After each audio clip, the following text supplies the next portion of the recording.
All right. Well, it looks like we are now live. So, wow, what a loss. Unfortunate we weren't able to do the things that were necessary in order to pull out a win. Um, yeah, just a lot of opportunities. I think just so much stuff. This was such a hard one. I'm not down. I'm not disappointed. I don't feel like we can't beat the Chiefs. The Chiefs have our number. All the things that everybody's going to say tomorrow. I don't believe really any of those things. I believe there's just a lot. We have a lot going against us in this particular game, and I spoke about it during the week. Obviously, the cold.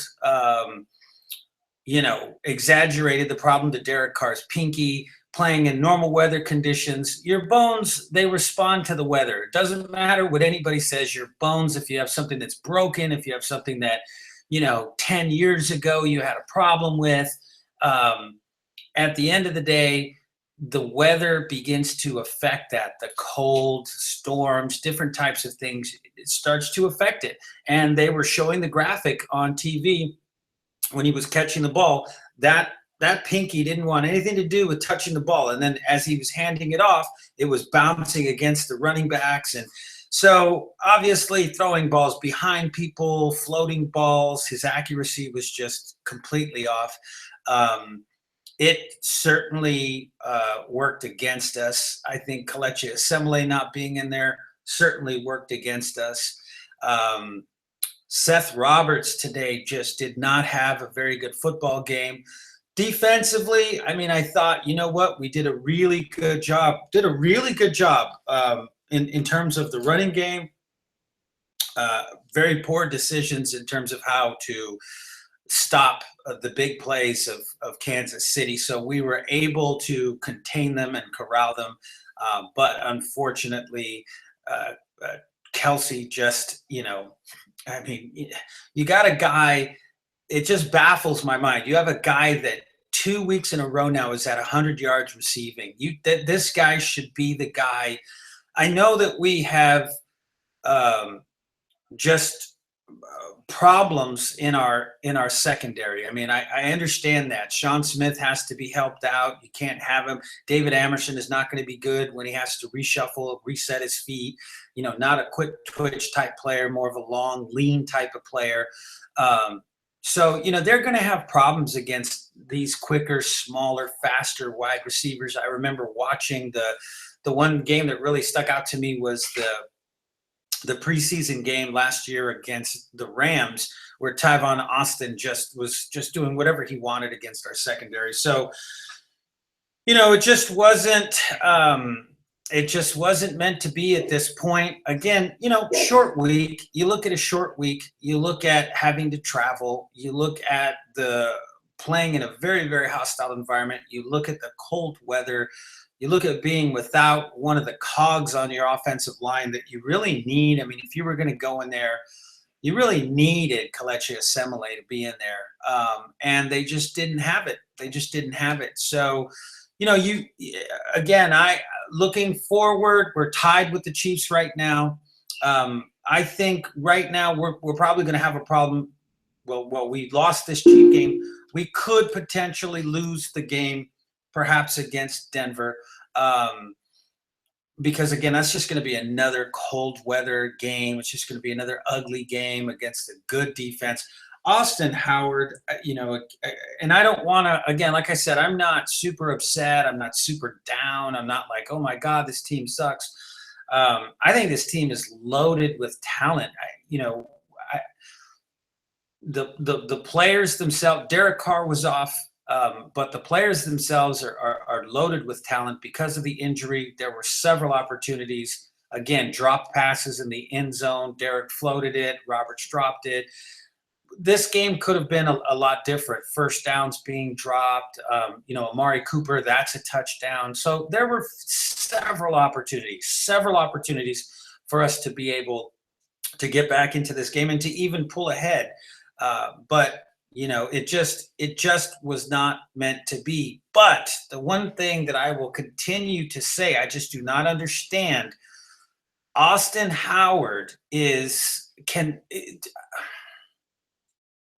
I don't even know how to put it. You know, he's not my new whipping boy. He was a whipping boy from the very beginning, from preseason. Played well, I thought, last year, but I really, really, really, really wanted Menelik Watson to take over. He hasn't been able to get back in there and unseat Howard, and I have no idea why, because this guy routinely, if he's not jumping off sides, he's letting guys blow past him like a turnstile and getting the quarterback sacked or the ball stripped or whatever it is. It's ugly. I mean, everything else it just looks so good. You know, you got Penn out there, he's doing his job. Again, Assimile was out today, but even from the interior of the line, they got that settled. Not that right tackle. It hasn't been right all year. It's not right. Um, James Cowser, again, another great play. That guy just seems to come in and just make plays. Imagine if we had him from the beginning of the season. Imagine if, and I don't want to, players that aren't on the team right now, I don't want to talk too much about, but imagine if we had Atkinson as well, Murray and Atkinson trying to run around back there, big play potential. I just think things would have been different. But again, the way that I look at this, the reason why I'm not too freaked out about this is there was a lot of things going against us. We still hung in there. We came back. We tried to fight. We still had opportunities. We could have won this game. The Kansas City Chiefs are not that much of a better football team, if they are a better football team than our Oakland Raiders. The bottom line is that there was just too much going against us. That's just, it is what it is. Too much going against us, and including the last second scratch with the semi. I was just like, oh, you're kidding me. This is not good. Play calling, again, pedestrian, mundane. I think that Bill Musgrave wastes a lot of plays. I can hear it, Raider Greg, in my head talking about yard after catch. You're wasting plays, throwing them. Yes, they work one time out of 10, but God, you're wasting them 9 other times where they don't produce a big touchdown or something big going on. The play calling was, like I just said, pedestrian. First quarter, just horrible. Second quarter got a little bit better, but all through it was just like, wow, again, wow, that's what they're going to do. Wow. Okay. They ran to the ball again. I mean, we're killing the clock here. We should be trying to drive the ball down the field. There was that point in the fourth quarter where I thought the offense was going to come alive and they would do what they've done in past games, which was just like, just like start throwing the ball down the field, and going for it. Not ridiculous plays, like the fade. He should have thrown the underneath pass to pick up, the fourth down. I mean, there were plays where you go, come on, Derek. Just, you got 2 guys in crossing routes. Just throw the ball to one of those guys. Don't try to hit Seth Roberts. I know that guy's a rookie. I know he's in, whatever. Some other things that we could have did. But like I said, all that aside, we're still in a really, really, really, really good position. 2 games, Chargers, we got the Colts. Again, those aren't going to be freezing cold temperatures. Carr's going to have a little extra time to heal. Those games, one will be played in one's going to be played at home, but they're both going to be played in nice warm weather environments. And Oakland South is just like playing in Oakland anyway. So if they can win those 2 games, and even if they lose against Denver, I think we're going to be just in a really, really, really good spot. I think both of those games are extremely winnable. This defense again stepped up. If you think about it, the Chiefs, outside of the kick return, the punt return, which was just, again, stupid penalty, changed the whole complexion of the game. We did a lot of undisciplined things, and when we needed turnovers, when we needed the things that could turn this game in our favor, we couldn't capitalize on them. And again, to me, that goes to coaching. When you're not double covering the guy on the field that it's a third down, we got to stop these guys. This could change the momentum, and we just single cover this guy, let him run down the middle of the field, and It's frustrating to an extent, but like I said, we're tied. So that's the good thing. It's not that they're ahead of us, we're tied. So if we get to week 16 and we're still tied, which I don't think we will be, I think with Johnson out of the middle of that defense, this is going to be a different Kansas City defense. I think that there's a chance that Kansas City, may have fired their last shot as well. We fired our last shot today.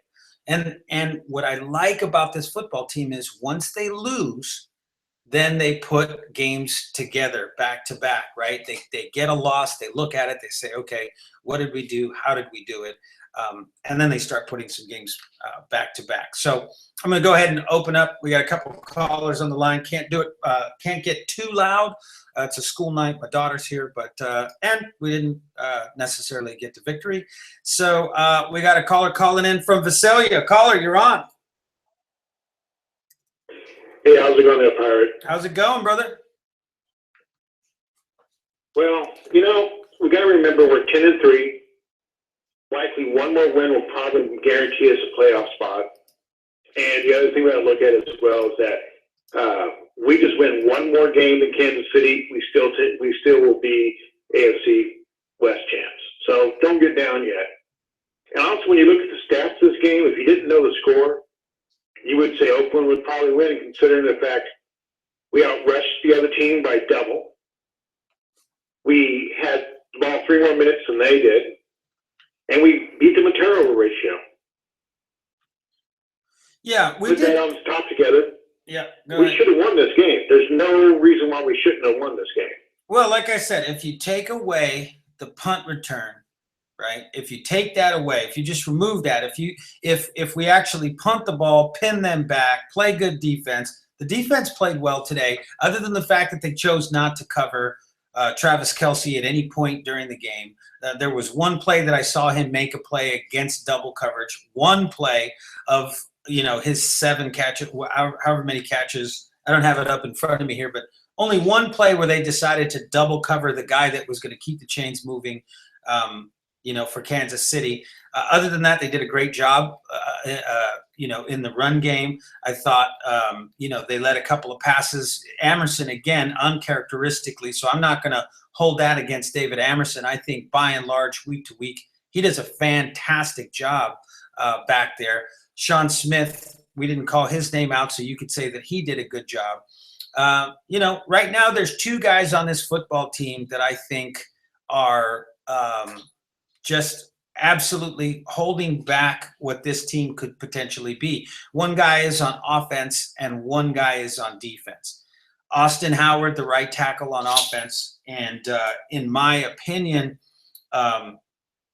Malcolm Smith at this point on defense. And, the funny thing is when Malcolm Smith came here from Seattle, he was our best player on defense. Khalil Mack was just kind of coming in. He was just kind of, is he going to be something? Is he not going to be something? Malcolm Smith came over. He was the leading tackler. He was all over the field.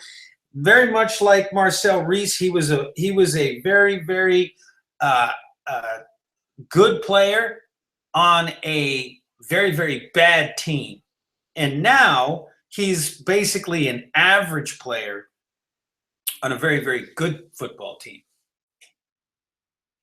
As far as like the deep passes they get off the Chiefs got today, it's more the safety play was at fault there than the cornerbacks. Because you should always be deeper than the deepest guy if you're a safety, and they weren't on those plays. Yeah, well, that was more the issue. That was a decision I think that Ken Norton decided to make in order for us to slow down what's happening. You got to remember when you have Sean Smith in there, one of the safeties is going to have to be helping out Sean Smith. That's just the bottom line. One of the safeties, either Reggie Nelson or one of them, whoever is in there, basically one of them is going to have to be bracketing to make sure that Sean Smith doesn't get beat deep.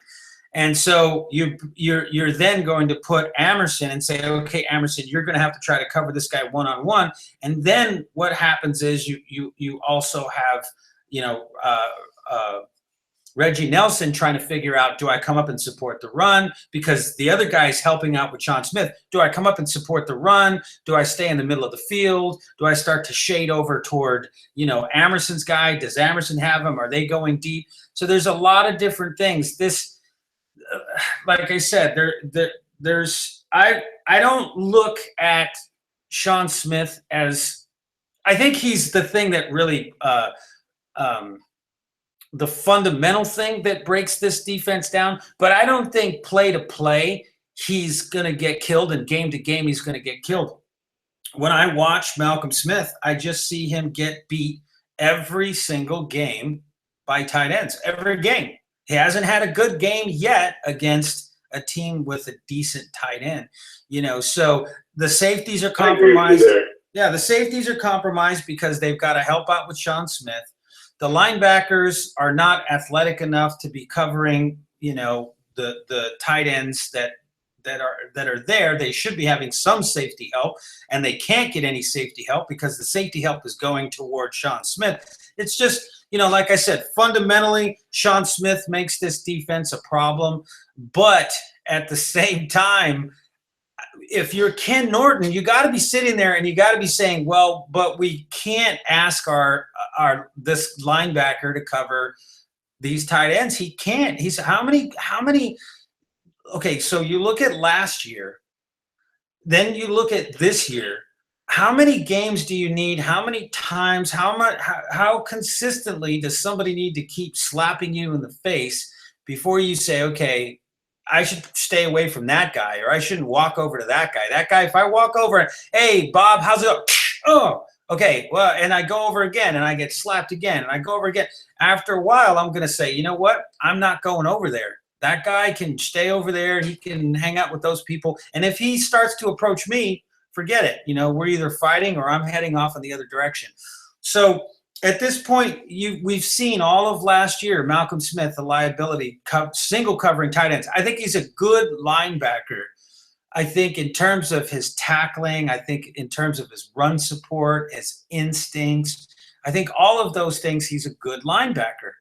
But if you're in a particular defense, I wouldn't sit there and draw it up and say, okay, man on man, he's going to take the tight end because, again, that's a liability. And if I was going to do that, I'd have to be doing it only maybe once or twice a game and pray to, and maybe that's what Norton's doing, but we're seeing it happen over and over again. So I don't know. Because he's in there all 3 downs. He shouldn't be there in the 3rd down. He should be there in the 1st, 2nd at most. Exactly. So, and the thing, seeing it happen over. Sorry. Go ahead. The thing today that got me, and I think this is something that it's just a difference of view on how things should be done. But when the team was dropping the balls like they were, and Derek was floating a few like he was, what got me is I kept on cutting to Del Rio, and he just kind of had a smirk and wasn't seeming to be reacting all that much to it. Yeah. I just want to see sometimes some fire come out of those guys. You know what I mean? Yeah. That was really interesting. I think that's one of the things that Go ahead. It hurts us in games like this. Well, it hurts, but then also it helps. I mean, I think what he was doing is letting the team know, hey, don't panic. Let's not panic. In this case, it really was Andy Reid who began panicking. You could tell that this game was extremely important to Andy Reid. They were not sitting there.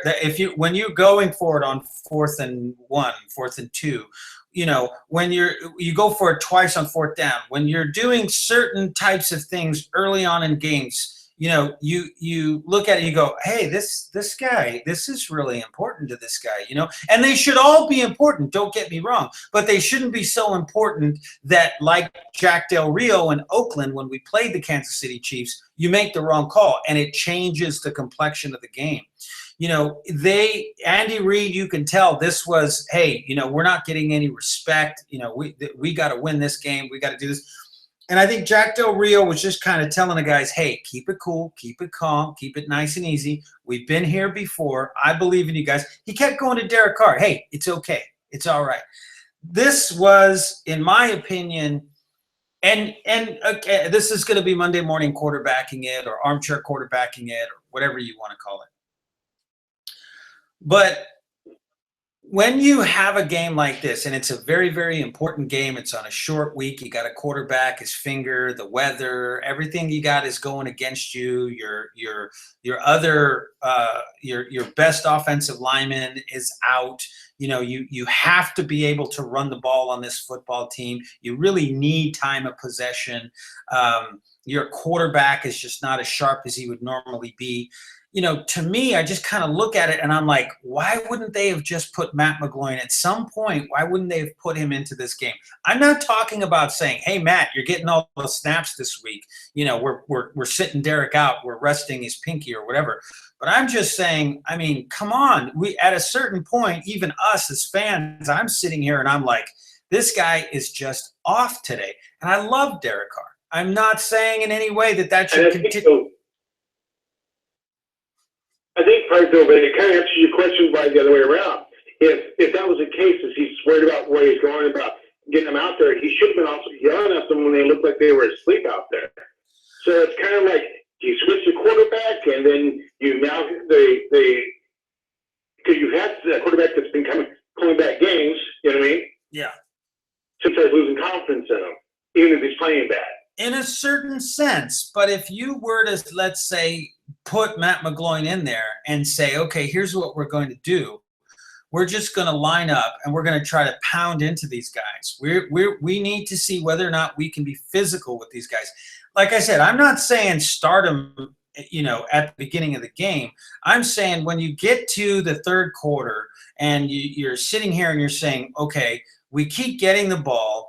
We keep getting it and we keep getting close, but this guy's throwing passes behind guys, over guys' heads. And then some of the throws, like I said, is just, why are you throwing that ball? Why are you throwing that ball? It makes no sense. Why did you just throw that ball to that tight end who had a guy completely covering him, headed for the sideline? There's just nothing positive that can come out of this play. Sure, the tight end could break the tackle, I guess, but the defender was right over him. Why not look? Again, I understand it's easy to say these things. We don't have Tom Bahali and Justin Houston and all these guys and trying to come and kill us and stuff like that, but I looked at it and I thought to myself, we really, really are like Kansas City in a way. Alex Smith very rarely plays the way he played against us tonight. He very rarely takes shots. They're very rarely accurate the way that he did them. Most people don't just leave the freaking tight end open right down the middle of the field. Most people don't make it like super easy on Alex Smith to where he's taking shots, Right. 25, 30 yards down the field or going deep to guys and hitting guys in stride. I mean, just most teams just don't do that. So normally he's just this dink and dunk and dink and dunk and dink and dunk and dink and dunk. And what I realized tonight, I sat there and I kind of had this epiphany, we basically are the Kansas City Chiefs with a quarterback that is really, really good. But we're the Kansas City Chiefs. We just keep telling that quarterback, throw it 2 yards, throw it 3 yards, throw it 5 yards, throw it behind the line of scrimmage to this guy and have him be tackled for a 3-yard loss. Throw it over to this guy, keep handing it off from the draw. So it's kind of like we are the Kansas City Chiefs, like our whole game plan, our whole, it's almost like we developed this offense for a guy like Alex Smith that cannot throw the ball down the field and is not an MVP candidate. And I'll tell you what, Derek Carr's MVP status took a huge hit tonight, and that's unfortunate. But like I said, we're sort of like Kansas City, but we've got an MVP type caliber quarterback, and I think we're just kind of used to that. So anyways, Tim, my brother, man, we got to take a couple extra callers here, and I got to try to wrap this puppy up early tonight. I'm sure a lot of people won't call after this tough loss. But all right, Tim, you got any last words, brother? Hey, to stay strong, Raider Nation. We're 10-3. We still most likely make the playoffs. Our quarterback will do better next week. Our wide receivers won't drop as many balls. If our defense plays like it did tonight, we're going to win more of the games this year than we're going to lose. Amen. Going out. Amen. Good words of wisdom there. Thanks, Tim, brother, man. We'll talk to you next week, man. All right, take care. All right. All right, we got a caller calling in from Durham, North Carolina. Caller, you're on. Hey, brother, how you doing, man? Oh, man, I'm doing. Man, I'm bummed and I'm pissed. Yeah. That game, man, we had that game. Yeah. That game was winnable in so many different ways that I just can't believe that the team pissed the game away the way that they did. Yeah. 2 turnovers to start the second half, 14 points right there. We're up 24-21. If we score touchdowns, stupid play call, well, not stupid play calling, stupid execution of plays being called, after the turnovers. We would have been up 24-21. Kansas City, listen up, everybody, did not score a point after half. Right. Right. They did not score a point after half. We scored touchdowns on those 2 turnovers to start the second half. We're up 24-21. Yeah. Now, later on in the game, we have the ball down in the red zone 3 other times. We get 2 touchdowns and a field goal, or a field goal with 2 field goals and a touchdown. We're still ahead. Man, where was Derek tonight? When, just like you just said earlier, his MVP status took a huge hit. Huge. The only way he can get back in that MVP run is next week. He's going to have to throw for 500 yards. Yeah. Because what he did tonight, man, was horrible. 2 yards per attempt. They threw the ball 40 times. But see, this is look again. I don't want to mince words, and those of you that don't like it or think that I'm piling on or whatever, there comes a certain point in time where you got to look at it and say, I don't care. It doesn't matter. It's my opinion. I'm just giving you my opinion. You can like it. You can not like it, whatever. I don't care. It doesn't mean I don't like you. It doesn't mean I don't respect you. It doesn't mean that you can't have an opinion. But I'm going to say something right now. The coaching staff, okay, if you know that the guy's got a problem, and obviously he had a problem, he's telling us, hey, everything's great. Why do you still have that thing on your finger then? Hey, no, this is that. Why are you throwing the ball over somebody's head? Why are you doing it? At a certain point in time, you look at it and you go, hey, you know what? This guy just doesn't have it today. We shouldn't have this guy throw the ball 41 times when he doesn't have it. I mean, that's my whole point. It's like, look, let's sit him down right now. It's a Thursday night. This could probably hurt his finger, and this could carry us into the playoffs. Something happened out here in the cold. Let's put Matt McGloin in there. Let's line up. Let's run at these guys, and let's try to take advantage of whatever we can take advantage of. Derek Carr didn't do anything for us in this game that Matt McGloin couldn't have done. I'm not going to say that about 99% of games.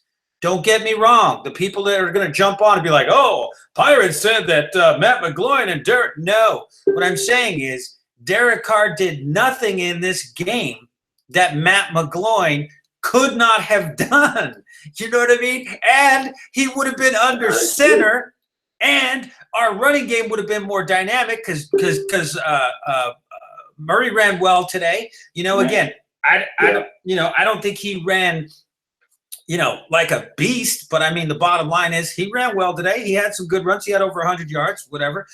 But, look, this guy was throwing the ball too high, throwing the ball too low, floating passes that he should have just been dropped.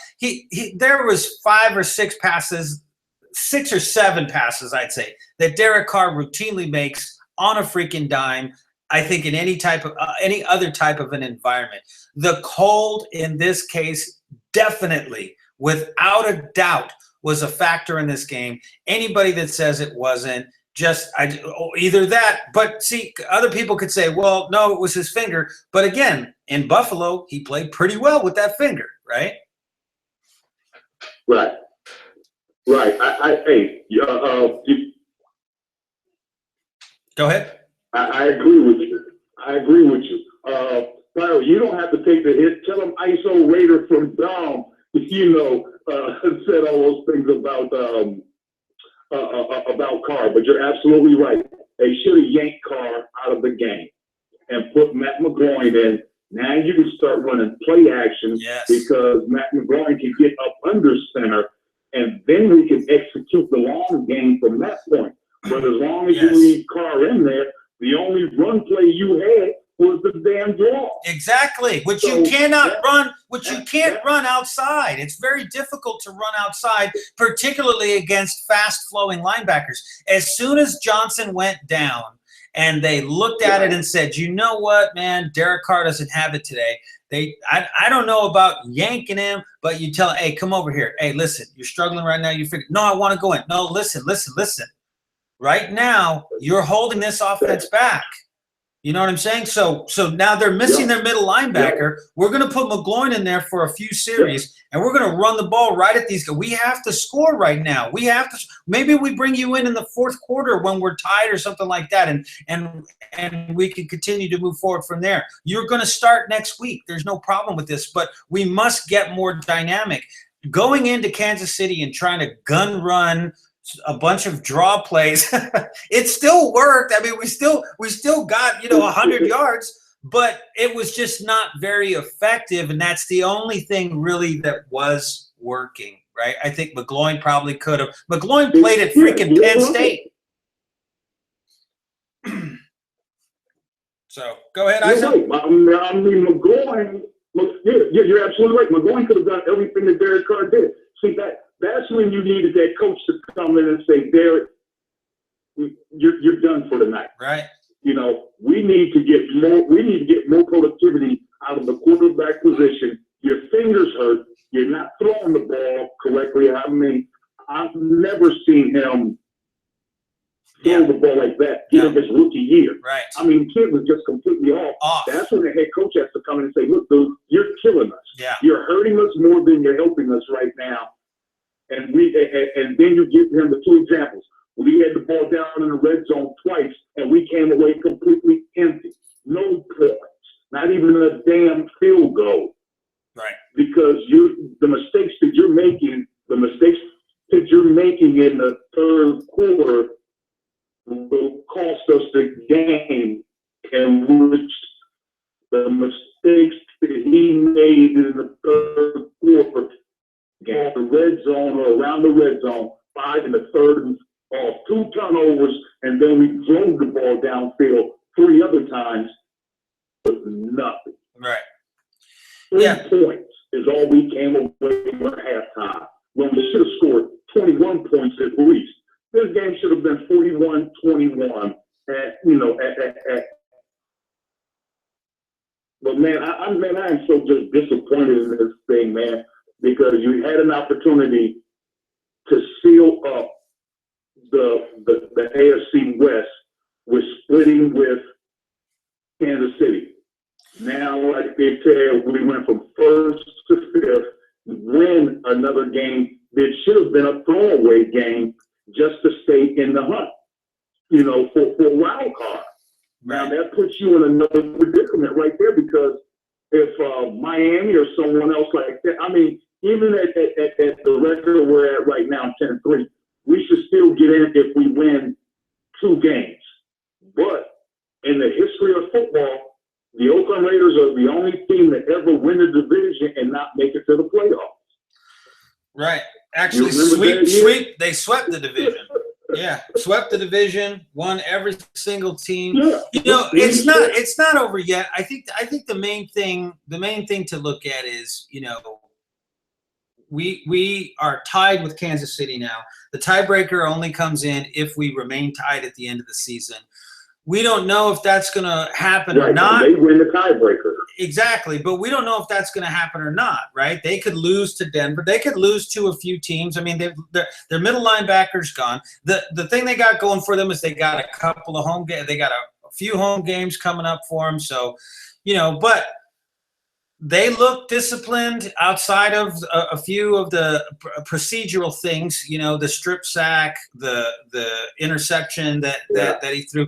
They're just a disciplined football team, and they hung in there, and we were not disciplined.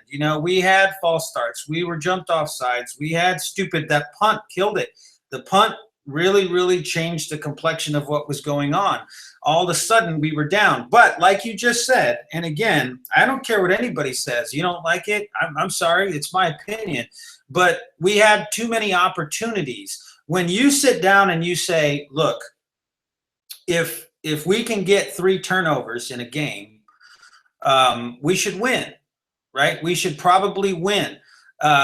And we didn't. Especially in a position where you got the turnovers. Exactly. And against in a position where you got the turnovers. You got the turnovers inside their 30-yard line. Right. And against a team that never turns the ball over. Right? It's against a team that doesn't really turn the ball over. They don't do these uncharacteristic things. Here is your opportunity. It's served up on a golden platter.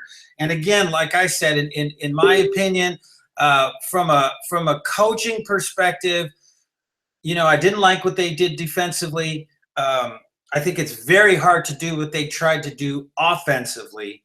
I thought some of the calls, again, were very, very strange. I thought the execution was off.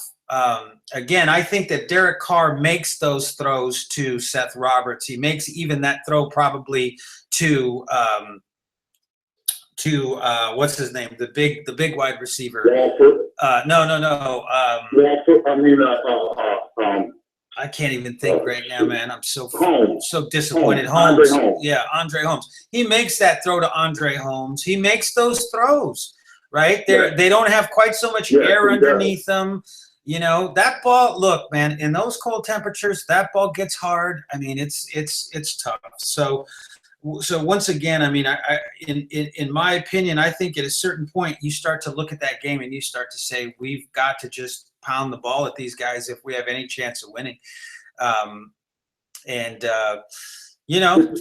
do that. Yeah, but the thing that pisses me off more about this loss is your dynamic teams, your teams that win, take an opportunity like that and they make it happen. Right. See, that lets me know that we're still a young team, still trying to grow into a New England, into a Baltimore, into a Pittsburgh.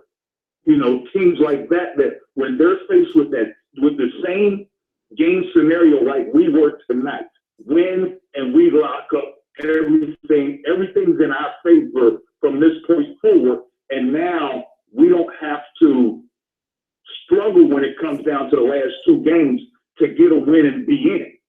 What this game did tonight was let me know that we still have one more step to take to get to that middle to upper echelon of teams that we're going to be a playoff contending team every year.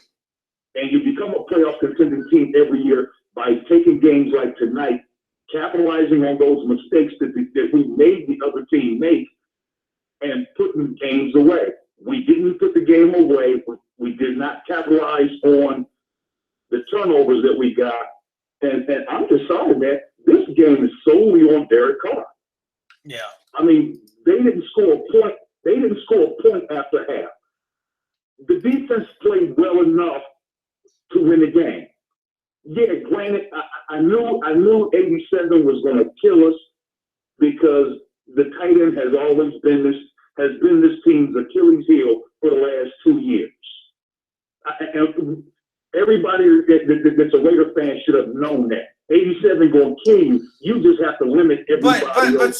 But see, I asked this question before to Tim. I mean, the bottom line is this: how many games do you have to have consecutively where you realize we cannot have Malcolm Smith single cover the tight end. I mean, how many games consecutively? I mean, you do 2 a year against Kansas City, so we've done 2 now. We did 2 last year.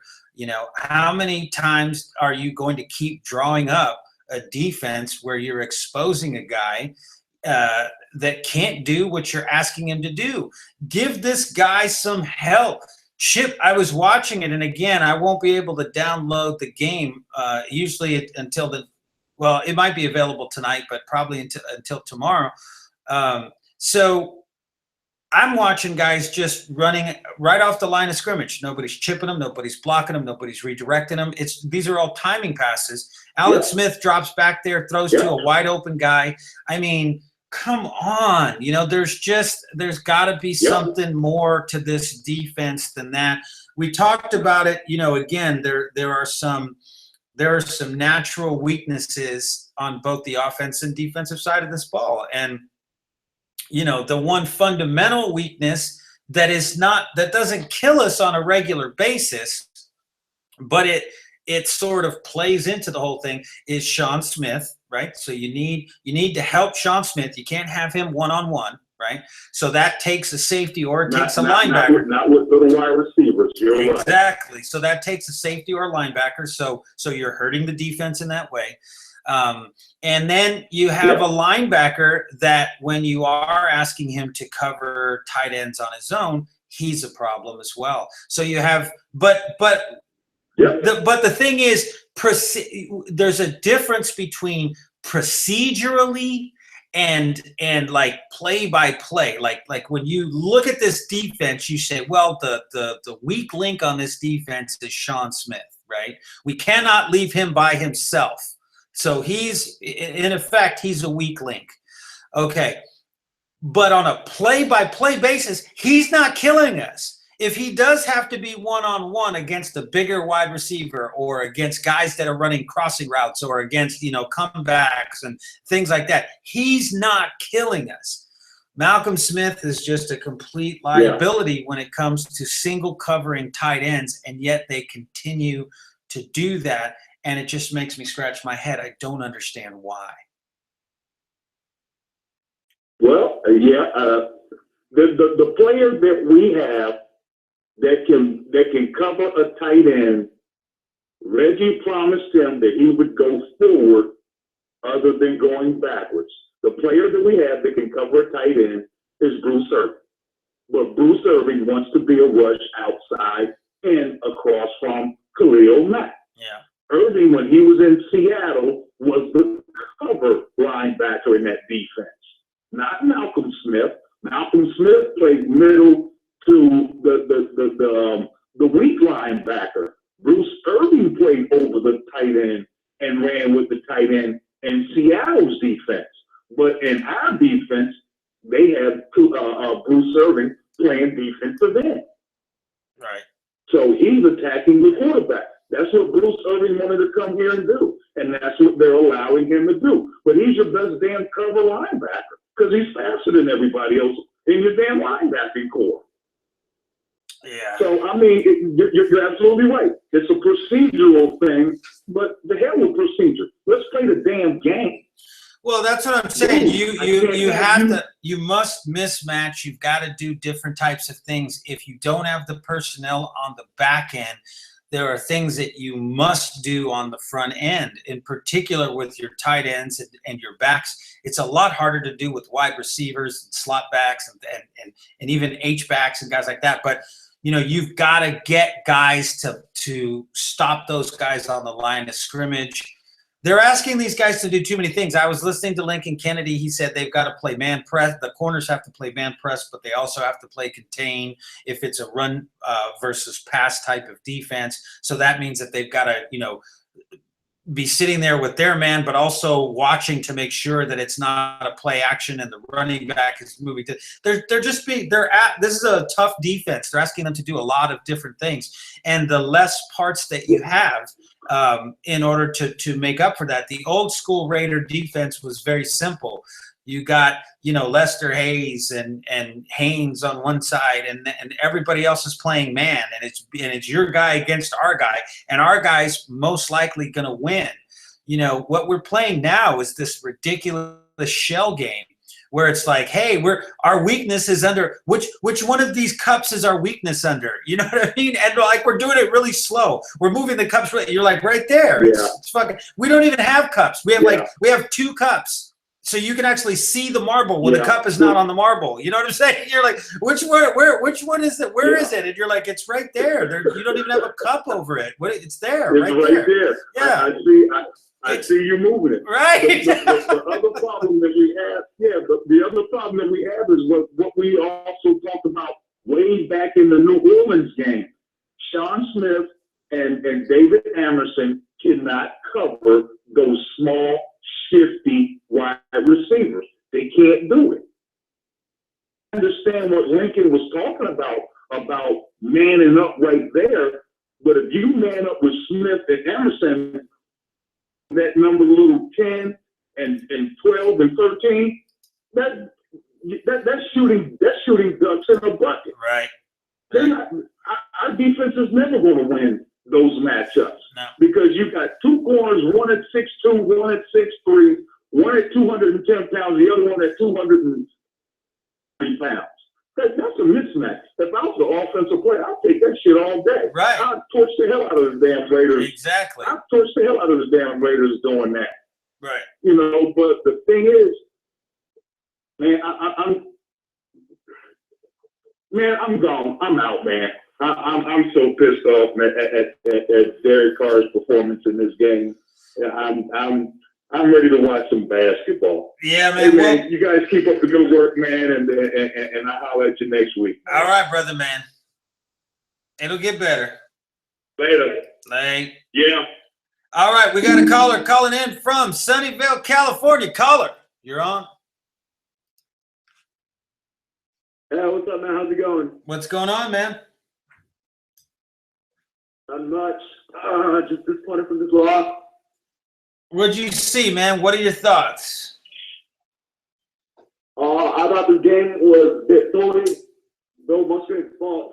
I agree with you that Derek Carr was off, but I felt that was Bill Musgrave's fault that we lost this game because of play calling. Like, he kept on stubbornly, just kept on passing the ball. Like, the Kansas City Chiefs, like, as you can see when watching this game, they were playing 2 safeties deep, and they had Derek Johnson out, the starting middle linebacker out.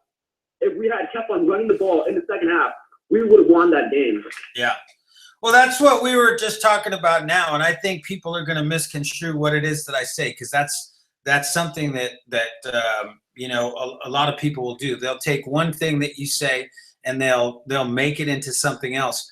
The bottom line is that when Johnson went down and they chose to play back, like you said, with those 2 safeties deep, we should have ran McGloin in there, got him under center, just for a few series. I'm not talking even about the entire game, but just so that we could have opened up the entire offense, right? We could have ran the ball to the left, ran the ball to the right, ran it directly up their throats, ran a little bit of play action, got into at least scoring range, and then we could bring back in, Derek Carr.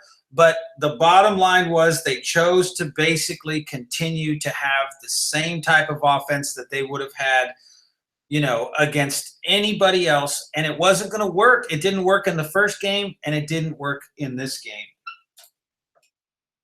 I think what Jack Del Rio was trying to do was just kept on trying to show his belief in Derek Carr. Because, how Derek Carr was having that terrible game? I think that Jack Del Rio was just trying to keep on showing Carr confidence, like, hey, you're my guy. Don't worry about it. Because I felt that Jack Del Rio felt that Carr would lose confidence if he took him out of the game, even if for a couple of series. I felt like that Carr would have lost a bit of confidence in that. And I thought that Jack Del Rio was afraid that was going to happen.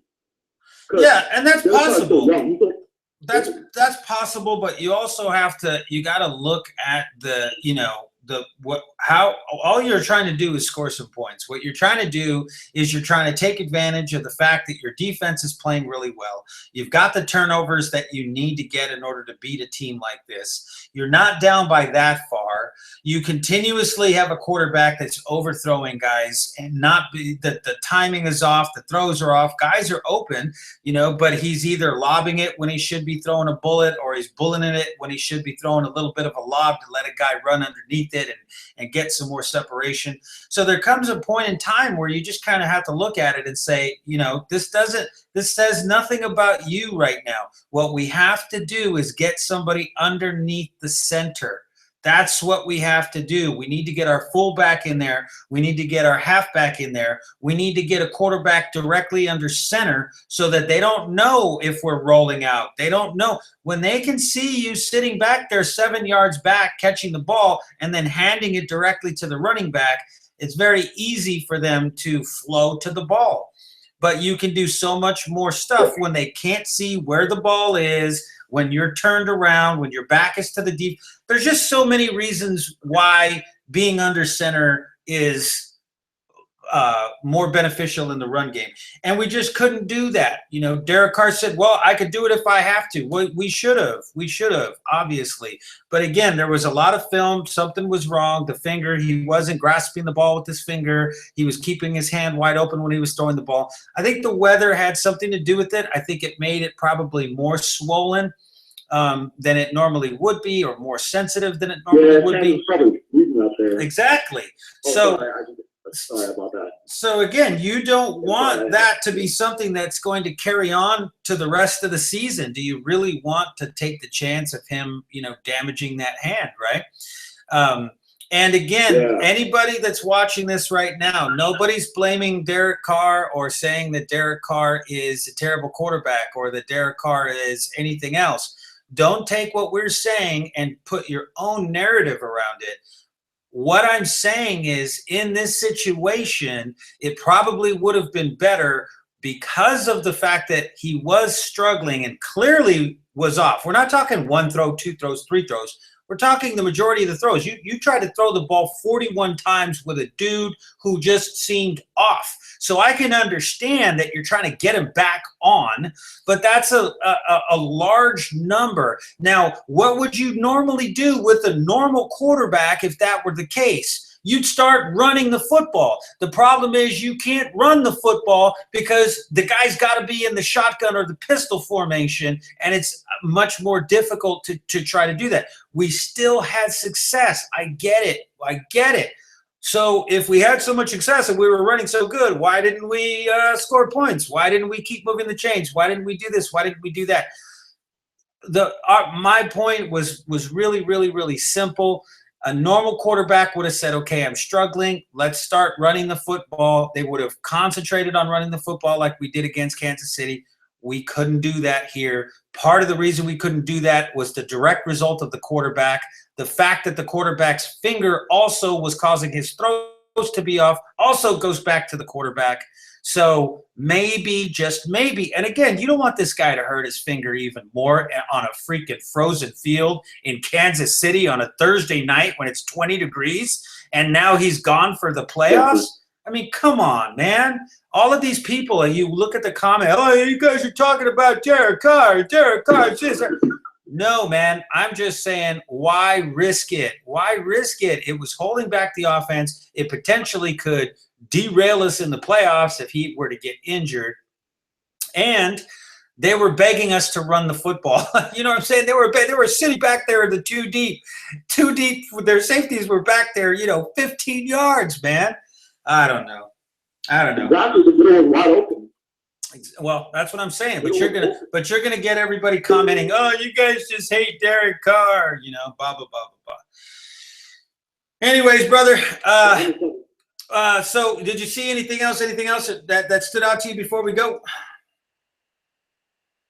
I think you discussed everything that went on with the previous call of how Malcolm Smith and Sean Smith held this team back, of how Malcolm Smith's inability to cover the tight end caused us to play zone, and for Sean Smith, when we play zone, a man who usually has the safety to help us, which leaves Malcolm Smith the linebackers, I mean, not linebackers, tight ends, which you would usually get towards. I think we hit the nail on the coffin with that.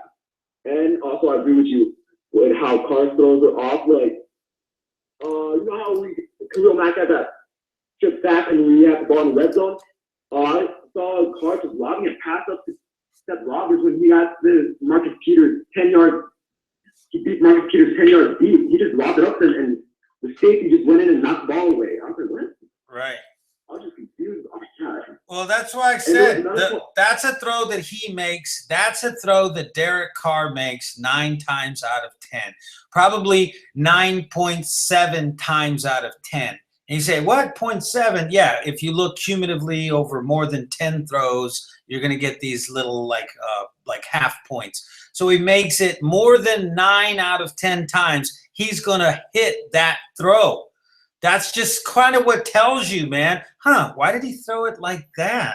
You know what I mean? The same thing with the Amari Cooper, man. Yeah. That pass, that should have been in Cooper's hands. He should have been running in stride. Cooper was like, what the hell? That could have been touchdown. Yeah, exactly. That's what I'm saying. So again, for the people that are, oh, Derek Carr, you know, you hate Carr. No, nobody hates Carr, man. What we're saying is Carr was off. We could see Carr was off. It was detrimental. We probably could have got some things accomplished by just straight up running the ball. There's no reason why in a situation like that you can't run in your backup quarterback for a few series. I don't think it's going to break Carr's confidence. Hey, man, it's a short week. Your freaking pinky is off. You know, we're in this game. We're struggling. Is it all about you or is it a little bit about what we're trying to do here as a team? I'm sure he would have been like, all right, I want to be in there. And I would have brought him back in the fourth quarter. I wouldn't have benched him. I would have just said, look, we need to open this up a little bit. So either you can do it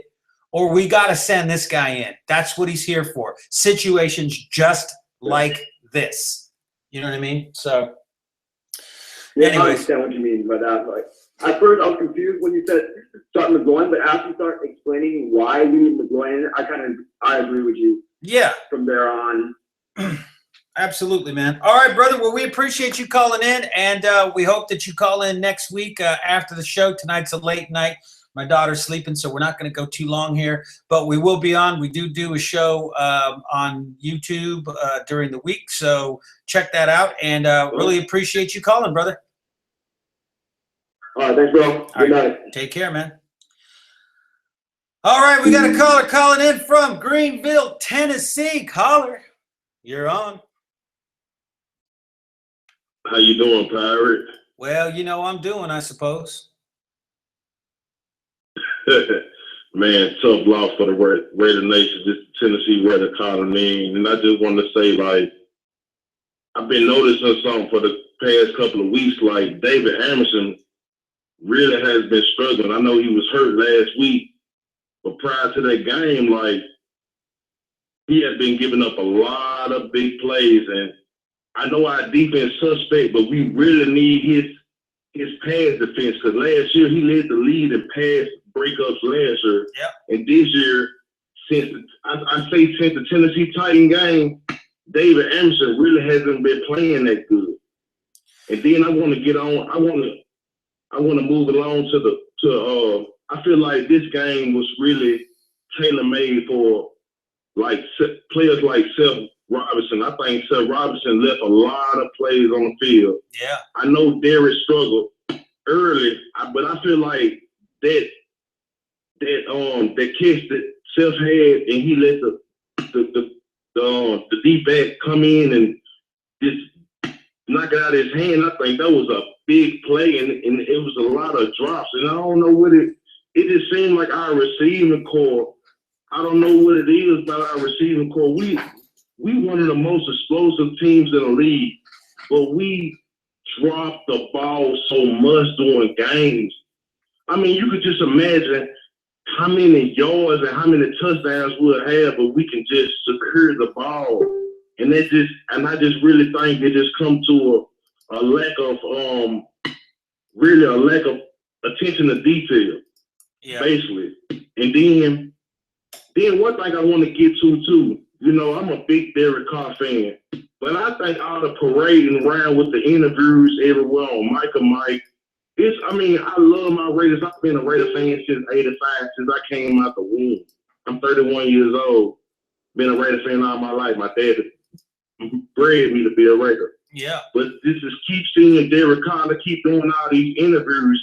But we ain't won shit. I feel like I'm still hungry. I feel like we 0-0 every week. You know what I'm saying? And I feel like, it's good to see it, turn on ESPN and see ESPN talking about the Raiders.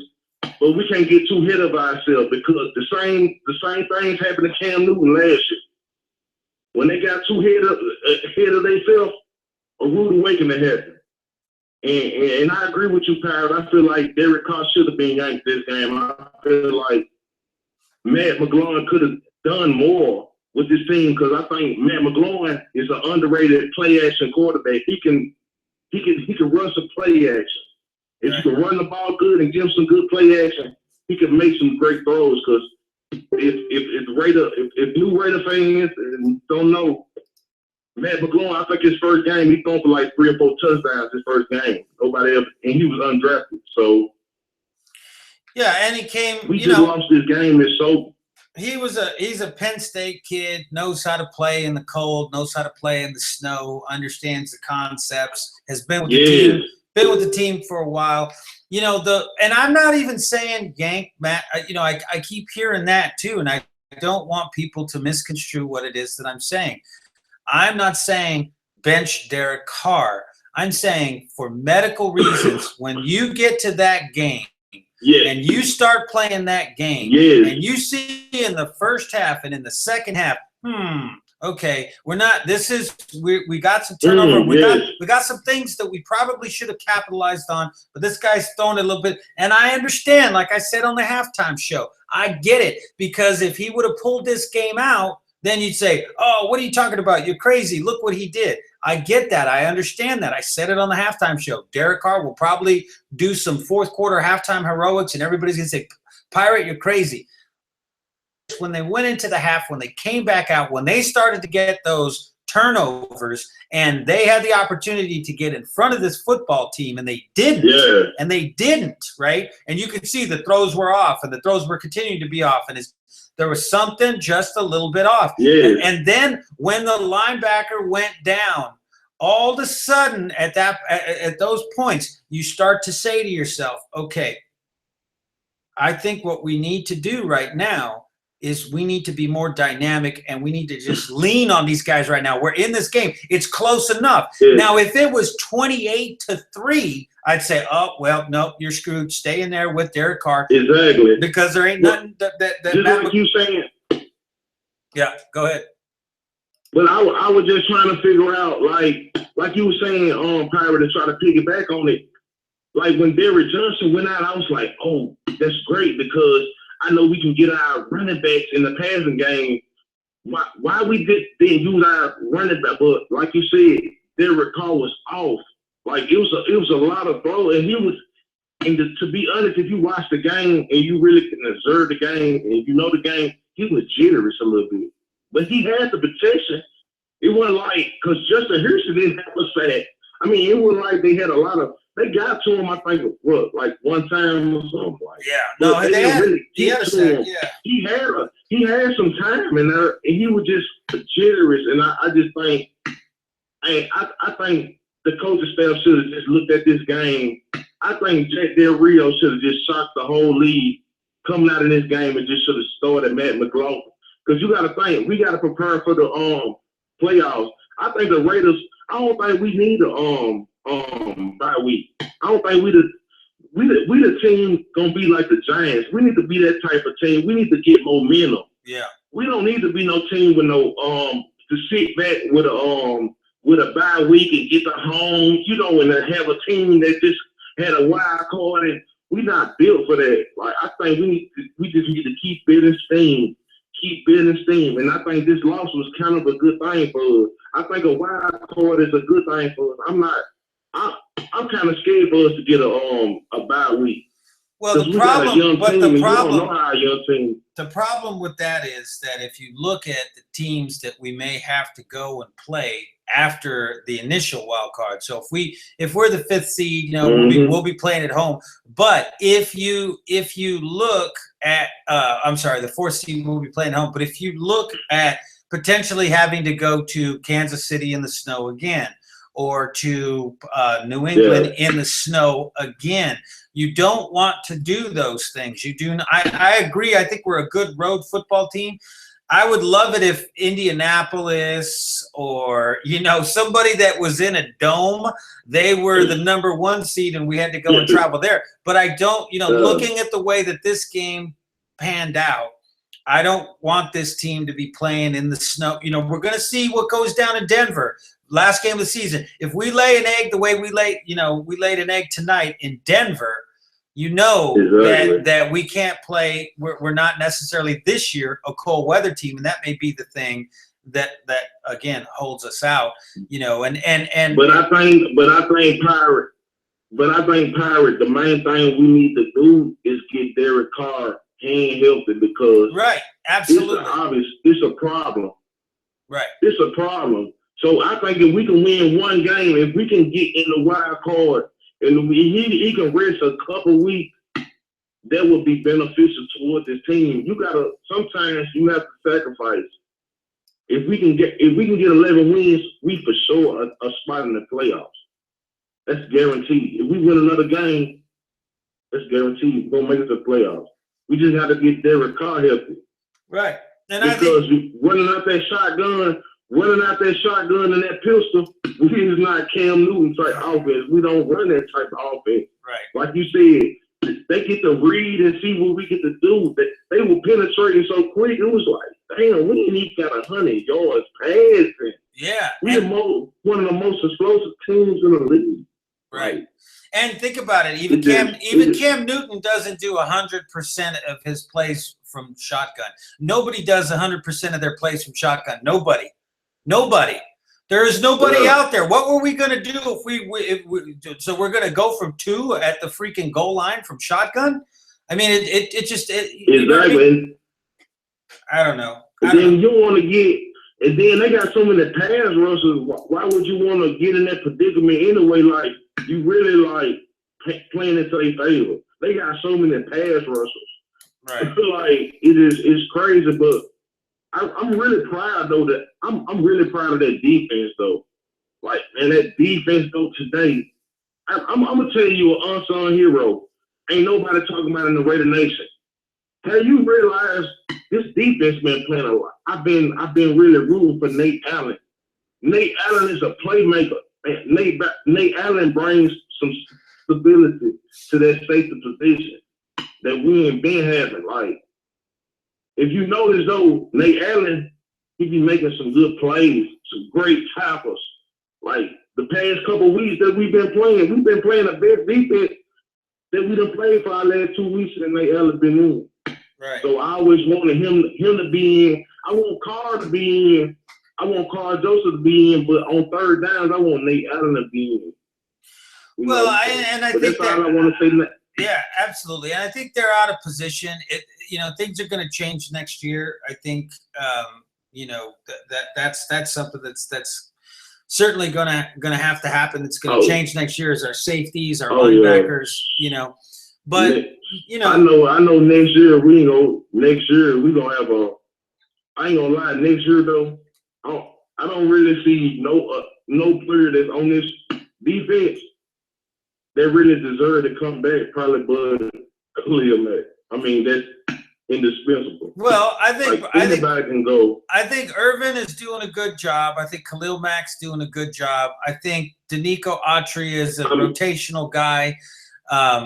Jihad Ward's going to learn a little bit. But, yeah, from the linebackers, from the court, it's just hard. Like, you started this conversation out talking about David Amerson, and I said it on the halftime show too.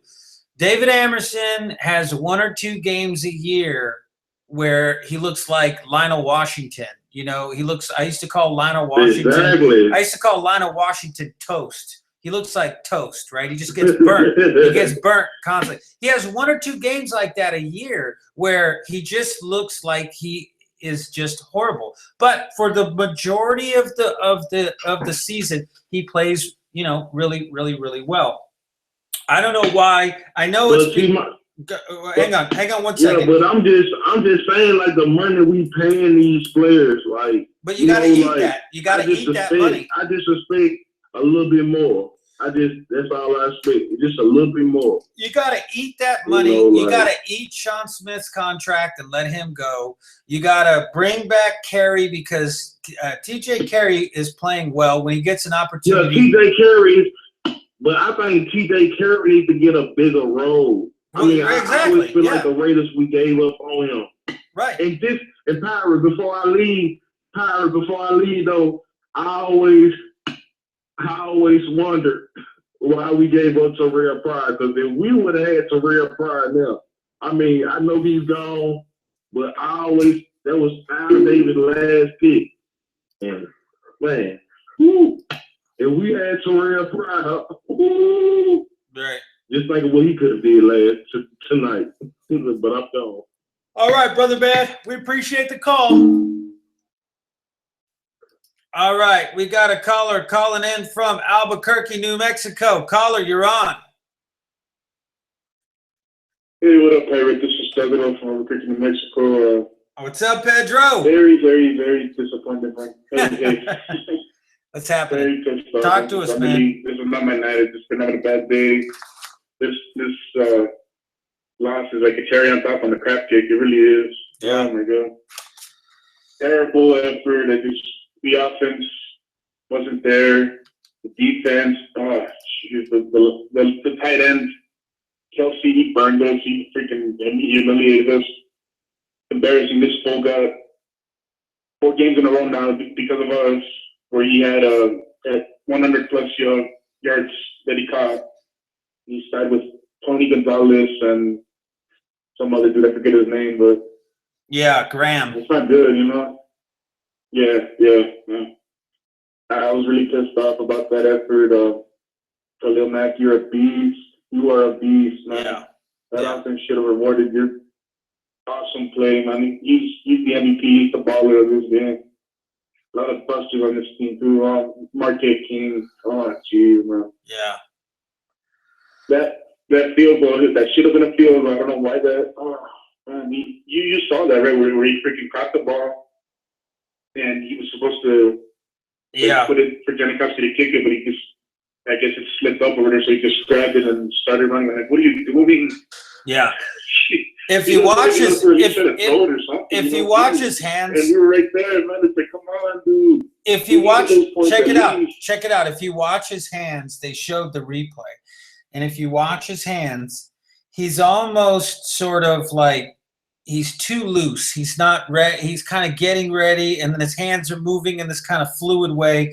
He was not like, this is my job and I got it. You know what I mean? Like, he wasn't like focused on getting the ball and putting it down. And that's why there was that, he also didn't have very good punts tonight. I mean, and then the fact of the matter, when we had the penalty, when we pinned them back and then they got the punt return, and, Marquette King got his, man. They made fun of him. They stood right in front of him and they did the pony dance. And, how's it feel, brother? Dude, I F you, Kansas City. F you, Kansas City Chiefs fans, you arrogant pieces of crap, you freaking lucky. You know what? Dude, I want to cuss like a sailor right now. Man, they're tied between the Broncos. There's another team I really can't stand. Oh my God, I hope they lose the next game. I really do, honestly. I can't stand this team, man. Andy Reid is a douchebag. He has that douche look, I can't stand that team. I hate that team. Marcus Peters is overrated as hell. Like, he had 8 interceptions. Coming to this surprise. I'm like, that was last year. Talk about this year, Well, I'll tell you what, man. All this other stuff, man. all we have to do at this point, I think the loss of their middle linebacker is going to hurt that defense a lot more than people understand. I think they won this game tonight, but I think they lost the division in the process. They didn't look all that great. They had a punt return for a touchdown, which gave them 7 points. They were able to generate 2 other touchdowns. That's pretty much it. Those came within something like 8 minutes of one another. So, at the end of the day, when you look at it, they don't look like the best team in football right now. It was a Thursday night game. Like I said, a lot going against us all the way up until the game started. So I don't look at this. Stupid refs, man. And the refs and everything else. I don't look at this as, again, I don't feel bad. I don't feel like, oh, no, we're not going to – all we got to do, this team – it loses some games. It might lose a game, but then it comes back. Now they're going to get extra days because it was a Thursday game. So now they got Friday, Saturday, Sunday, Monday, Tuesday, Wednesday, Thursday, Friday, and Saturday. So now you're looking at 9 days to rest before you have to play your next game. Get that pinky right. Get everybody back on the offensive line. Get Mario Edwards Jr. hopefully back into that defensive line rotation, which is already getting better. I don't know what we're going to do on the back end, man, because like I said, just systemically, we have a problem back there. We have weaknesses that require, I think, pulling that defense too thin. So we'll see what happens, man. But all right, yeah, he played like crap. Yeah. He's good at it. And not just Semele in there. That would have been great having him in there. Exactly. I just, dude, the media, they're not going to shut up, man. They're going to say, oh, Alex Smith, he had a great game. He played like a superstar. I'm like, he's a game manager, dude. Come on. He's been a game manager since he's been in the damn league. Come on. Are you kidding me? Right. Overrated since he got drafted. #1 overall by the. Well, you know what, though? I'll tell you something, man. He plays like at least against the Raiders, and that's the problem.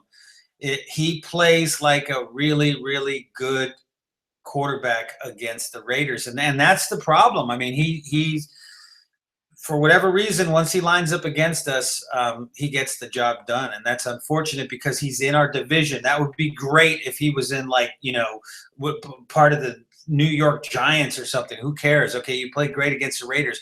This guy's in our division, and it looks like we're either going to see them in Kansas City or they'll see us in Oakland. So these guys aren't going away. And it's kind of good. There have been times where a team's been swept by a team during the regular season, but when it really mattered in the playoffs, they beat that team. I think that happens here. They didn't beat us anywhere near the way they beat us in Oakland. They did not look like, oh my God, Kansas City's just the better football team. This was just like I said, I don't even chalk this one up as like a horrible loss, a horrible defeat. Oh my God, I'm depressed. I can't watch football. Oh, I'm going to have to bury my head. No, there were so many things going against us in this football game. We didn't give up. We hung in there. We even had the potential at the very end. There's the possibility that we could have tied this game in the fourth quarter. So you got to give those guys credit. I mean, that throw that Derek Carr made, there were some easier, the penalty, everything. There were just some easier things that could have been done. We had a chance in the fourth quarter to tie the game, and that says a lot in that hostile of an environment. Falling behind like that with everything that we had going against us, we'll be there. And if as long as we don't, if they lose another game and we don't, we still control our destiny. Whoever wins out, man. I don't care if you beat us twice. You don't have as many victories as we do at the end of the season. It doesn't matter. The Raiders swept everybody in their division and didn't make the playoffs. Didn't you know what I'm saying? So, and swept everybody, beat everybody twice in their division. So those things don't really matter unless you're tied. We still have games to play. If we win out and the Chiefs lose one, we're right back in the catbird seat. If we both win out, okay, we're still going to make the playoffs. If we win out, I mean, we'll be 13-3, right? So, at the end of the day, There's a lot of football to be played. I said this on the show that I put out a couple of days ago.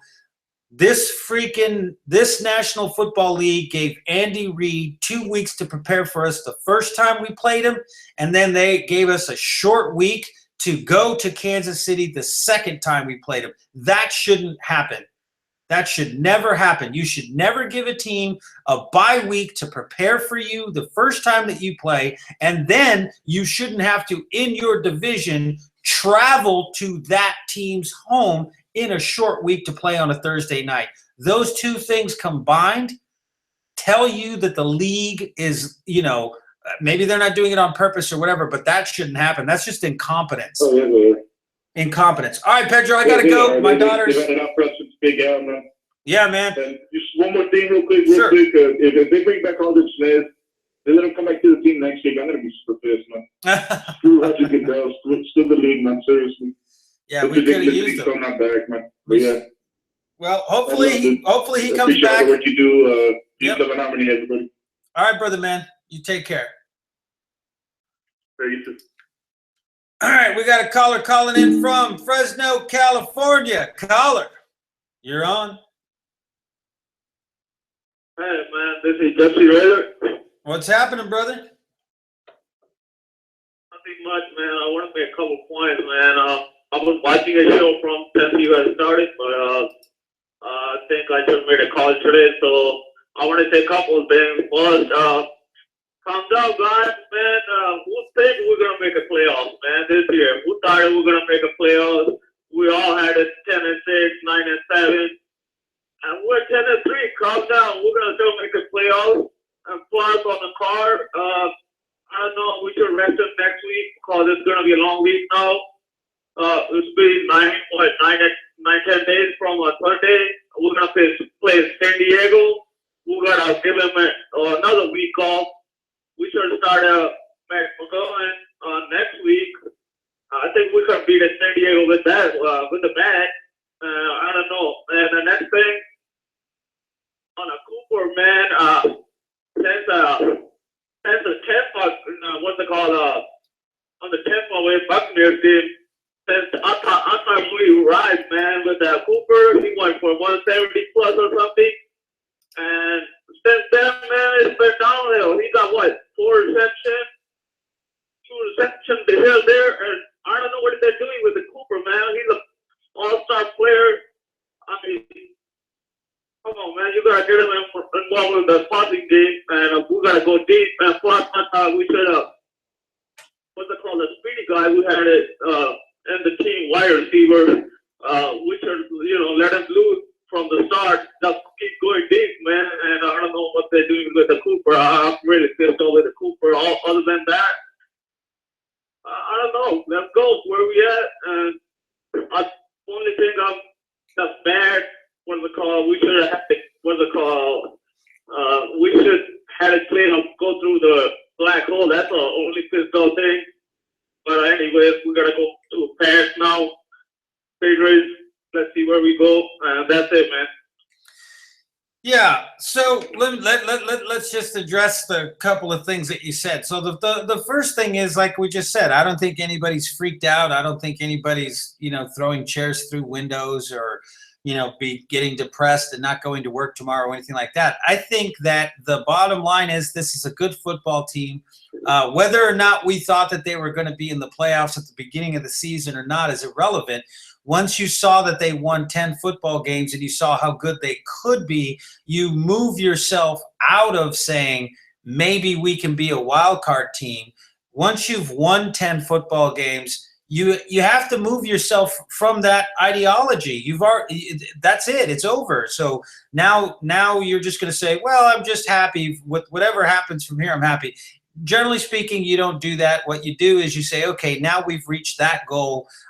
This team could be really good. If we won tonight, people would start talking about us being in the Super Bowl. The national media would start talking about this is a team that could be in the Super Bowl. Now, once again, I don't think that this loss tonight really changes that in any way. I don't think we needed to be validated by having to fly across country on a short week with an injured quarterback, in an extremely hostile environment, one of the toughest places to play on a Thursday night.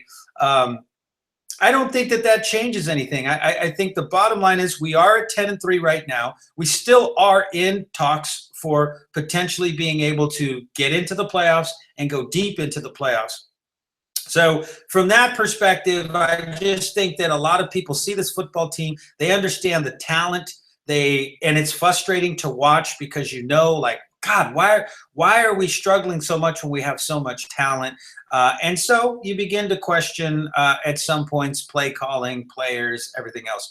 In terms of Amari Cooper, the problem with Amari Cooper is in this particular system, in Bill Musgrave's system is not designed to have a Randy Moss in it. It's not designed to have, a Jerry Rice or a Tim Brown. It really is designed to take advantage of 8 or 10 different players in any given game, not one player 8 times in a game.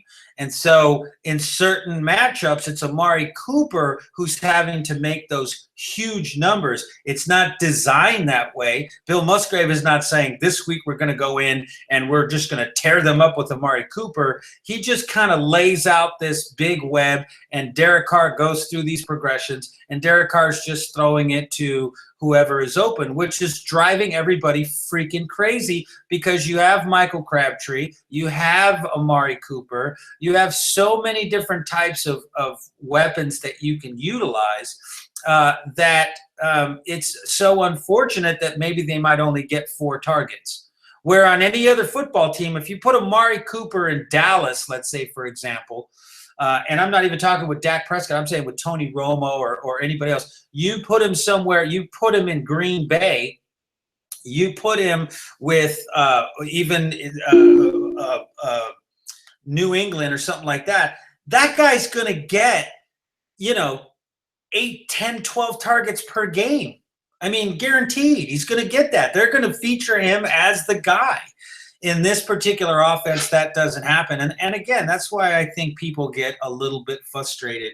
And it may sound like people are freaking out or panicking, but I don't think anybody's, I think the first, second, third game of the season, I mean, we got all that stuff out of our system. Most of us just accepted the fact that it is what it is. We have a lot of star players. We got an MVP for a quarterback. We got 2 number 1 wide receivers that on any other team would be targeted themselves and would be big time players. And instead we're sort of running like a Chip Kelly or Andy Reid type of spread it around to as many different types of people offense as there is. So, hey, man, we appreciate your call, and I got to move on because my daughter, she has to go to sleep. So I appreciate your call, and we hope, man, that you call back again, brother. All right, man. See you guys probably out there next week. All right, man. We look forward to it. Take care, brother. All right, we got a caller calling in from Escondido, California. Caller, you're on.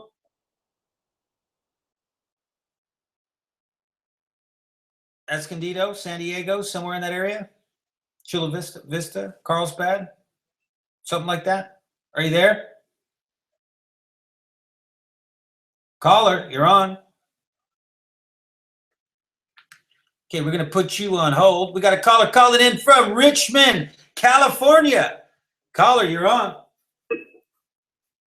Hey, what's up, guys? What's up? It's Solo Raider, man. What's happening, brother, man? Okay, first of all, question the play calling. I think the play calling was good. Maybe some people might question why pass on fourth and 1 on our last drive. I say it was a good call. Why? Because they might have been expecting the run. So sometimes you just gotta go outside the box. Every time we are on 4th down, we have gone with a pass. Okay, I think that Andy Reid hands down defeated the Oakland Raiders. It wasn't Alex Smith. It wasn't nobody. Why? Andy Reid, whole 4th quarter, played cover 2, forcing us to run and wear down our own clock. all the time on fourth quarter, we were running the ball and killing ourselves and shooting ourselves in the foot by us running the ball and wasting the time. Yeah, I mean, there's some validity to how coaches are going to call their game plans. That's he's in his home field, he has the lead. Obviously, you're going to do things. You figure you've got enough of a cushion that you can allow these guys to kill the clock on their own. All that aside, we could have scored several times, including on the fourth down play. This team does certain things where they come out in the first quarter, the Raiders, I'm saying, and they play around with you a little bit. They don't do very good. They score a field goal here, maybe a touchdown there, and then they fall behind a little bit. Then they come back in the second quarter, and right before the half, within the 2 minutes, they get back into the game. Then generally they come out, and then in the third quarter, they don't do very well. At some point in the middle of the third quarter, they start to pick it up, and then they have a really good fourth quarter. That's the history of what we've seen so far in 13 games. That hasn't changed. That hasn't changed once, not in any game. There hasn't been one game where that has changed at all. Andy Reid has only been involved in 2 of those games, so I wouldn't quite sit back and say, oh, Andy Reid is a genius and he's this and he's that. I would say basically we had opportunities, the Seth Roberts touchdown, the punt return, if that had not, if the penalty hadn't have been called and we had pinned them back, that potentially could have been different. The fact that we knocked ourselves out of field goal range. There were so many different things procedurally that we did, or drops that guys had, or just outright touchdowns. We were in that game. It's not. I'm not going to concede and say we were out coached. I think we made some strange coaching decisions. I think not choosing to cover the tight end was a huge mistake that had nothing to do with Andy Reid. And I think also sitting back and continuously thinking that we could just try to run the ball out of the shotgun and be in shotgun the entire time and let the other team know exactly what we were going to do hurt us in terms of being able to move the football. But again, like I said, even with all of that, we still could have won this football game. So that's why I'm saying I don't feel too bad about it. I don't look at it and say, I'm not gonna put this one up anywhere. I just said it a second ago. The first time we faced the Kansas City Chiefs, they gave them 2 weeks to prepare for us. The second time we faced them, we had to go to Kansas City on a short week and play in one of the most hostile environments in 20-degree temperature with a quarterback who has a sprained pinky. I'm not going to sit there and say it's a conspiracy or whatever. I'm just going to say chances are we were going to lose these 2 games. I mean, that's just, it is what it is. Almost 60% of the time, the home team on a Thursday night wins. Kansas City's record is even higher than that. And Andy Reid's record when he has 2 weeks against an opponent is extremely high. So the odds of us losing both of those games was obviously there. So I don't look forward and say, oh my God, they have our number. When we get into the playoffs, there's nothing that we're going to be able to do because they're just better than us. No, we were just set up to fail twice. And again, I'm not saying it's a conspiracy like, oh, I don't know, flying to Florida back-to-back weeks, or going to Mexico and using that as a home game, or playing the Tennessee Titans twice. They're a division opponent. You may have to play the Tennessee Titans again in the playoffs. So we may play the Tennessee Titans 3 times this year. All of those things are ridiculous scheduling types of things. But again, there is only one opponent in our division, and that's the Kansas City Chiefs, where clearly we were behind the ball from the beginning. Forget the game, forget everything else. Just look at it as the first time we played them, they had 2 weeks to prepare for us. The second time it was on a short week in Kansas City. That would favor Kansas City almost every single time, right? So, it is what it is. And all we have to do at this point now, man, all we have to do is take this as a loss. And every time we've lost this year, we've put 2, 3, sometimes 4 games together. So if we can take this loss, put 2 more games together and even lose the Denver game. I don't care. It doesn't matter to me. I'd love to win it, but I'm just saying if we can put 2 games together after this loss, we're in, and we'll see what happens. Once you get into the playoffs, it's a whole brand new season. Yeah, I'm just thinking maybe. I mean, my personal opinion is just winning 2 games. Maybe Baltimore losing one or Pittsburgh losing one, and we're in with the wild card. Because like if you're saying, once we get to the playoffs, it doesn't matter if you beat us 2 times, if you beat us 1 time. Exactly. It's a new ball game, and you have to go ahead. Exactly. Like all when the Patriots played the Baltimore Ravens, the Patriots would beat them, and then on playoffs, Baltimore came and just whooped. Right. Exactly. New York Giants, same thing. Exactly. That's why I'm saying even if we win out, if we win all of our games and the Chiefs lose one of their games, right? Even if they just lose one of their games, and I'm telling you right now, mark my words, mark these words right now. If I don't know the extent of that injury, but if he's out for the rest of the season, that is going to be a different defense. It is going to be a different defense.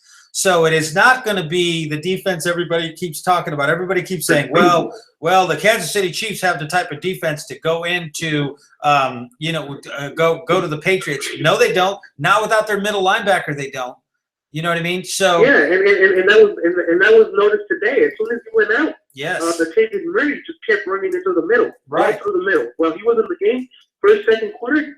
Latavius Murray was getting 1, 2, maybe 3 yards. But after he got the injury, Latavius Murray was hitting, I think it was 8 yards and then 10 yards and another 10 yards. Yeah, and like we talked about, he's also was covering our tight ends, covering our running back. That guy does it all. That guy does it all, dude. That guy's like Ray Lewis. I mean, he's back there covering guys, but he also knows when you're running. He knows how to read defenses. He gets through the guard. This guy's a beast. So once again, you take him out of the equation, and all of a sudden, maybe a team or two gets on top of Kansas City. And look, Kansas City's in the same boat that we are. They're coming from behind. They're winning these games. They're figuring out some. They're due for. They're going to hit a point. They're going to lose a game. So once again, I still think we win this division. I still am convinced that the Raiders win the AFC West. Whether we get the number 2 seed or not, I don't know. Or the number 1 seed, I mean. But I'm still convinced that we are going to win the AFC West. So we'll see. If I can say one last thing to all the Raiders fans, is don't worry, don't panic. If we make the playoffs, it's a new whole ball game. Hopefully we have everybody healthy. Derek Carr has a stinky back. We might get Edwards back. Hopefully we could rest some players, and once we make playoffs, it's going to be a whole different ball game. Better decision calling by coaches, more experience, and more playing time for our rookies and our second-year players. And I just want to say that to our Raiders fans. Just keep calm and keep cheering for the Raiders no matter what. Yep, absolutely, brother. Well, we appreciate you calling, man. And like I said, next week we're going to do this again. We'll be here. You got the number, so, call in after the game, and we're going to talk about it. But hopefully, again, this is going to be a big victory. Like I said, Johnson tore his Achilles. I'm reading it right here. He's done. He's gone. He ain't going to be there. So that's he's done. He's done for the playoffs. Exactly. He's done. He's done. So at this point, they just lost their star middle linebacker, and it's going to be hard to replace something like that. So, like I said, and that middle linebacker was getting burned today. Oh, you're talking about our middle linebacker? No, his replacement. Oh, yeah. Oh, yeah, there was 2 of them. They tried to put 2 of those guys in there to make up. They had a safety in there. They were trying to do all kinds of stuff. Like I said, look, they're going to lose a game. I'm pretty confident of that. I doubt that the Kansas City Chiefs are going to march, from this point into the playoffs and, not lose another game. They will lose another game. If we win out. I'm thinking they're gonna. This is what I'm thinking. I'm thinking they're winning Tennessee because they're playing at Kansas City. Chargers are typical. They're gonna fight you to the end, and the way they're playing right now, they might beat Kansas City, and I'm for sure Denver Broncos is gonna want some revenge in Denver for what happened on that overtime in Kansas City. Right. So I'm pretty sure they're might lose 2 games. 2 games. They might lose 3 games, man. You gotta look at it. Okay, what they just lost their middle linebacker, so they're going to be susceptible to the run. What does Tennessee do? Tennessee's got 2 freaking monstrous running backs. That's what they do. Plus, they got a mobile quarterback. Now, again, if that's going to be played, unfortunately, in Kansas City, and then the Broncos are also in Kansas City, but then they got to go to the Chargers in Week 17. So. Like you said, man, we got to beat the Chargers. We got to beat the Colts. We got to beat the Chargers. If we beat the Colts, that will be the last team, and that will pretty much assure us of a wild card spot because we'll have beaten almost every single team that has the potential to get a wild card spot. And if Miami loses one game, again, we're in. So we're close, man. We're getting close. Again, we shouldn't even be thinking about those things at this point. All we have to do is get it together, understand this was a big opportunity. We came out and we didn't get it done. We got to get back to the grindstone, and we got to get it done in the next couple of games, and that's it. And then go into the playoffs with power, All right, man. I'm gonna let you go so you can get some other comments, man. It was nice talking to you, man. All right, brother, man. We hope to hear from you again next week. All right, man. All right, late. All right, caller. We got a caller calling in from Escondido. Oh, looks like our caller from Escondido. Did I hang up on you, caller from Escondido? I'm going to give you a second to come back. If you don't come back, I'm going to wrap this up because my daughter is trying to sleep on a school night, and I don't want to be too loud. Let's look at some of these comments in here. What do we got going on here? Oh.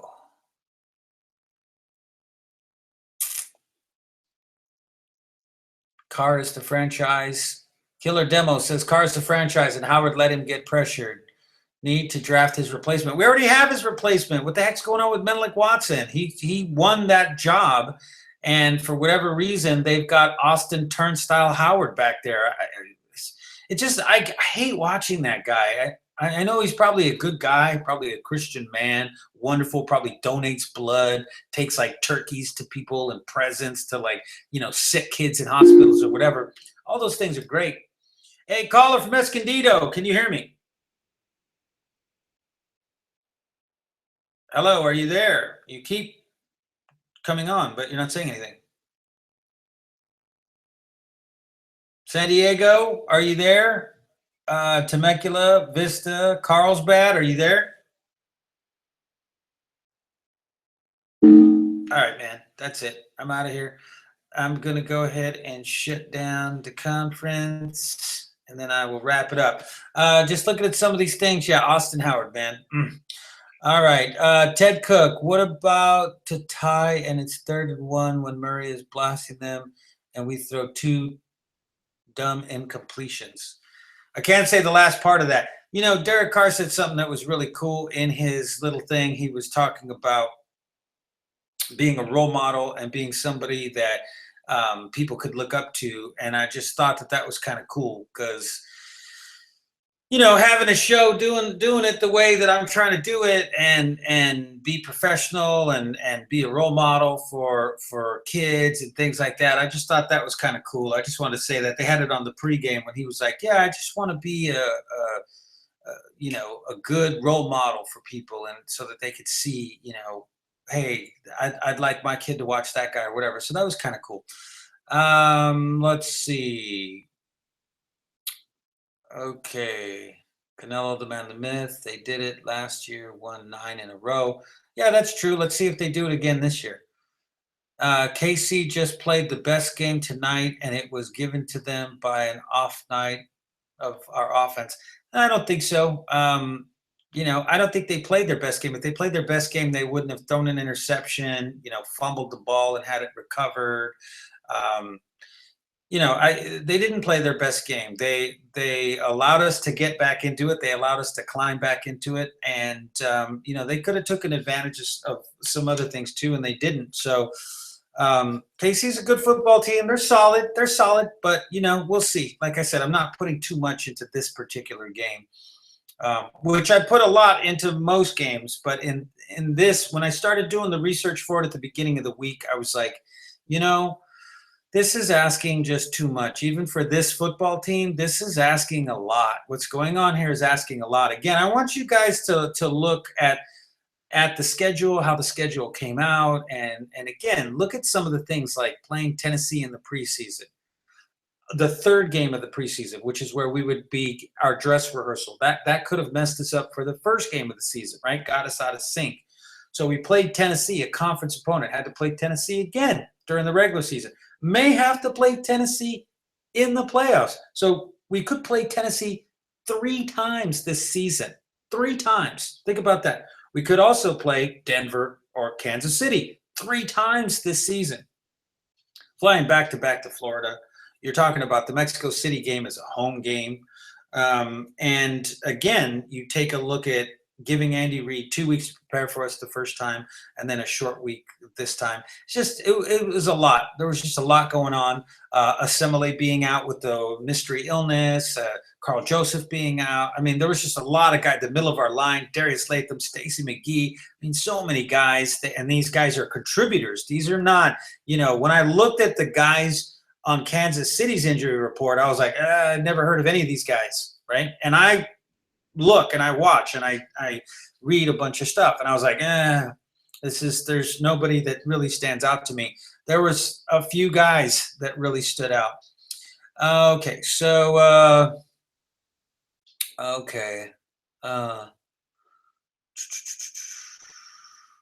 all right, so Carr is why we're 10 wins. If Carr threw those as a choice, I'll cut Musgrave slack. I don't know what that means. Gucci Maine says they're not in our division. And then Sick Maid says he's okay. I'm not going to get into that one there.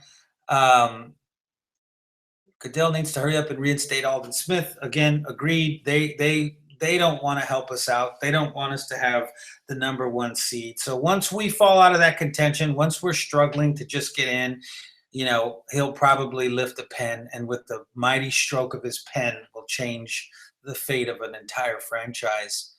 So anyways, guys, look, man, I got to go because again, it is a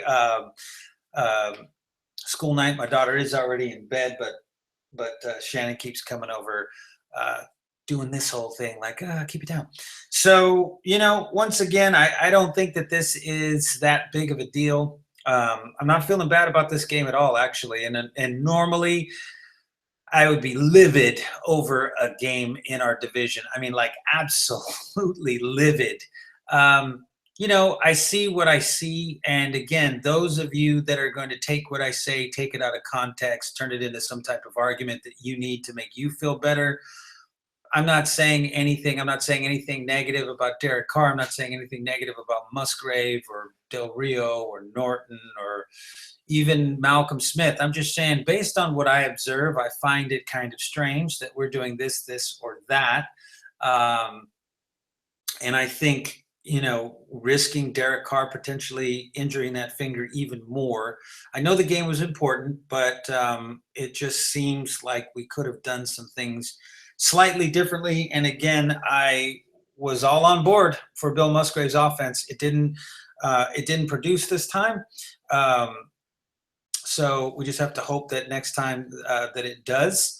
But I wasn't ever frightened during the game. I wasn't ever like, oh my God, dang, we're going to lose, or we're going to, my heart it doesn't even happen like that anymore. I realize now, like I said, that the formula is come out in the first quarter, don't do much, come out in the second quarter, and right before the half, kind of get back into the game, come out in the second half, make some adjustments, play better defensively, and then in the fourth quarter, kind of turn it on. And that's been the recipe, and it just kind of stalled out a little bit, but we were close. Again, we were close. We were in that game, and that's all that you can ask for at this point, looking at all the things that we had going against us. We got 10 days now to rest, and we're going to be the ones that, now slightly unfair advantage to the opponent that we're going to be playing, but not quite as much as what happened to us against Kansas City.